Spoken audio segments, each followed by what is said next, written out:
Salama daholo indray faly miarabasika mpanaraka an'ity serasera telo minitra ity tapanaovana raharaha eto izany miezaka mpitafatra kely ny olana amintsika malagasy matetika dia ny ankizy efa tsy manao raharaha tsony ao trano, tsy manasa vilia, tsy manasa lamba, ohatrany hoe angambany hoe manana mpiasa, indraindray koa ny ray aman-dreny ohatrany hoe tsy manome fotoana ny ankizy, tsy manome fahafahana ny ankizy mba hanao an'izany expérience manadio trano, manasa vilia, mamafa latabatra, raharaha madinidinika ohatran'izany, mipasoka, manasa lamba kanefa tena ilaina izany ary isaorako amin'ny papanay sy mamanay izay nanome anahako hatrambola kely dia efa zay roa lahy izany tena mpanao raharaha tao an-trano satria mantsy izay maro lahy farany vao nisy vavy dia izay rehetrarehetra nanao ny raharaha rehetrarehetra tao an-trano izany ankoatrany hoe mampiny mamanay dia anisany vao kely mihitsy dia efa nampianarina hoe manadio trano, manasa vilia, miboroso trano tamin'ny borosoko koa tamin'izany dia ny zavatra ny fanarahanay sy ny zandrinay dia hoe izaho manasa vilia dia izy mamafa latabatra isan'andro dia lasa ohatrany nahafinaritra ilay izy fanabeazana ilay izy na lehilahy na vehivavy ny zaza ny ankizy tokony hampanaovana zavatra foana ao trano atomboka tsikelikely amin'ny fanampiana ny ray aman-dreny asaina mazoto manampy ny ray aman-dreny izy dia rehefa avy eo izy mihitsy ny tonga saina hoe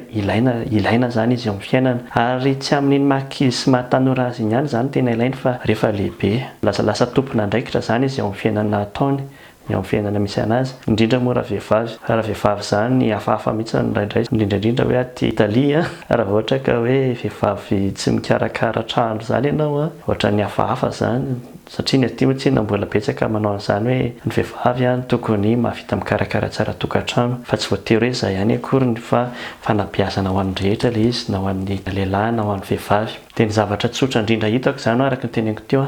dia ampianarina tsikelikely na dia hoe ity mba eto mandeha makary an-dakozia ary mba amboarina sotro ny vilia eo ambony latabatra mba asivo rano ary ambony latabatra zavatra ohatran'izany zany irakiraka madinidinika atao zatra zany izy na dia misy mpanampy ary ao an-trano na dia misy olona afaka mahavita anazy na dia mieritreritra ary ianao hoe rehefa lehibe izy dia tsy izy nanao raharaha tsy mampanino zany fa fanabeazana ilay izy zany ny matetika mantsy ny ray aman-dreny tokoa mieritreritra hoe zahako tambola kely nanao an'izao sy nanao an'izao fa rehefa lehibe ako dia tsy ampanaoviko an'izany zanako ohatran'ireny dia hoe zavatra ratsy ireny ilay natao tambola kely kanefa matoa ny ianao lehibe ohatran'izao dia vokatra izany zavatra rehetrarehetra nataona tambola kely zany koa hoe tambola kely izay nijaly be fa rehefa lehibe izay tsy avelako mijaly zanako kanefa iny fijaliana ny ainanao iny mety nahatonga anao ohatran'izao tsaratsara kokoa raha mety hoe tsy nijaly ianao mety zavatra hafa no nitranga ka ohatran'izay koa zany hoe mety hoe formation na fanabeazana ho an'ilay zanaka zany ilay zavatra ohatran'izay fa tsy hoe fampijaliana ankizy akory dia ohatran'izay fa aloha nasa vilia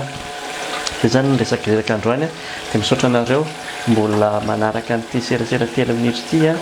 dia raha ohatra ka tianareo dia asivo j'aime logan rehefa manasa vilia ary raha ohatra mbola tsy nanao an'ilay sabone nareo dia azonareo tsindriana ilay sabone eo ambany. Such